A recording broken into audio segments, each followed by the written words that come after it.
अस्सलाम वालेकुम। उम्मीद करता हूँ आप सब खैरियत से होंगे। आपसे मुखातिब हूँ और इस वीडियो में मैं दो चीज़ें आपसे डिस्कस करूँगा। सबसे पहले फाइनेंस मिनिस्ट्री के हवाले से उसका फ्यूचर क्या है, फाइनेंस मिनिस्टर का फ्यूचर क्या है, और फिर आपको एक बैड न्यूज़, एक कुछ डिटेल बतानी है यूएई के हवाले से, पीटीसीएल के हवाले से।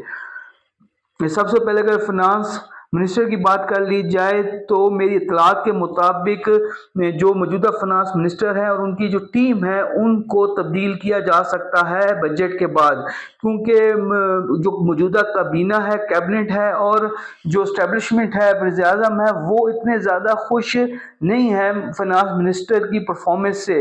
और एक तासुब पैदा हो गया है कि जो मौजूदा फाइनेंस मिनिस्टर हैं, जो कि टेक्नोक्रेट हैं और एक बहुत बड़े बैंक के ऑनर भी हैं, वो जो आईएमएफ की चीज़ें हैं या आईएमएफ की जो हदाफ हैं और आईएमएफ की जो रिक्वायरमेंट्स हैं उनके आगे लेट जाते हैं और आवाम को जो रिलीफ है उस तरह से दे नहीं पा रहे। और मैं आपको ये भी बताऊं कि सुपर टैक्स के हवाले से मैंने एफबीआर के एक डायरेक्टर लेवल के बंदे से पूछा कि इस बार सुपर टैक्स जो एक इम्पोज किया हुआ है पिछले 2 सालों से, वो उसका खात्मा होगा कि नहीं होगा, क्योंकि जो सुपर टैक्स एक लगा दिया गया था 2 साल पहले एक सर्टेन अमाउंट के ऊपर, तो जो मिडिल लेवल का बिजनेसमैन था या अपर मिडिल लेवल का जो बिजनेसमैन था वो बहुत ज़्यादा अफेक्ट हो रहा था।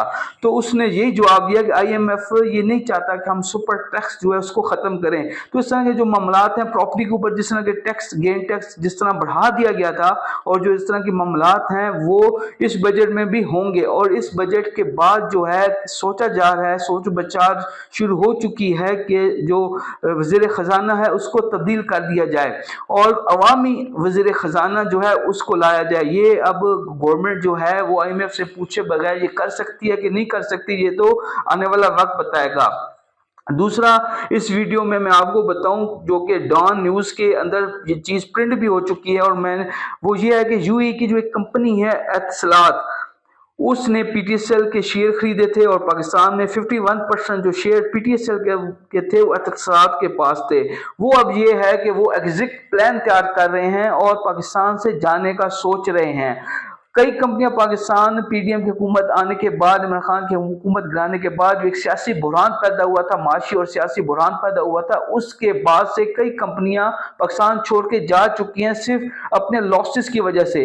लेकिन ये जो पीटीसीएल है वो अपने लॉसेस की वजह से पाकिस्तान से एग्जिट प्लान नहीं बना रही, बल्कि इस यहाँ से जाने की या क्विट करने की जो मेन वजह है वो मौजूदा हालात हैं पाकिस्तान के और यूएई के। मैं एक और चीज़ पढ़ रहा था कि इत्तेहाद एयरलाइन से भी पाकिस्तान की जो 150-200 एम्प्लॉइज काम कर रहे थे उनको भी रिजॉल्व कर दिया गया, उनको भी वहां से निकाल दिया गया है। तो जो मौजूदा हालात हैं, जो सफारती हालात हैं, क्योंकि पाकिस्तान अपनी हिस्ट्री में पहली बार ऐसा हुआ है कि यूएई की और सऊदी अरब के जो मामलात हैं उसमें सऊदी अरब फरीक बना है और सऊदी अरब के साथ जाके खड़ा हो गया है। लेकिन इससे पहले पाकिस्तान की पूरी हिस्ट्री उठा के देख लें, यूएई के अंदर या सऊदी अरब के अंदर या जो ये सारे अरब के जो ममालिक हैं इनके अंदर कॉन्फ्लिक्ट आता भी था तो पाकिस्तान डायरेक्ट इन्वॉल्व नहीं होता था और किसी एक की उंगली नहीं पकड़ता था, दरमियानी रास्ता अख्तियार करता था।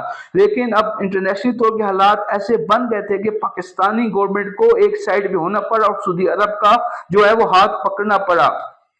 तो यूएई के जो मामलात हैं वो गड़बड़ होने की वजह से एक तो पीटीसीएल यहाँ से जा रहा है। आपको पता है पाकिस्तान में दो ही बहुत बड़े जो नेटवर्क हैं, इंटरनेट के नेटवर्क हैं, वो एयरटेल है या पीटीसीएल है। और पीटीसीएल लैंडलाइन नंबर भी पाकिस्तान में प्रोवाइड करता है और इसके अंदर 51% शेयर जो हैं वो एतिसलात के हैं और मैनेजमेंट भी उनके पास है। तो वो यहाँ से क्विट करने का प्लान कर रहे हैं। लेकिन देखते हैं। दूसरा यह है कि 7 से 10 अरब डॉलर यूएई से रेमिटेंसेस आती थी पाकिस्तान को, तो उसके अंदर भी जो एम्प्लॉइज हैं ये जो मामलात हैं ज़्यादा गड़बड़ की तरफ जाते हैं तो वो रेमिटेंस भी कम होने का खदशा है। तो ये एक बुरी खबर है कि यूएई जो है वो अपने जो शेयर्स हैं, अपनी इन्वेस्टमेंट है वो पीटीसीएल से निकाल रहा है और अब जो पीटीसीएल का फ्यूचर है वो अब देखते हैं किस कंपनी के हाथ में जाता है। बहुत शुक्रिया।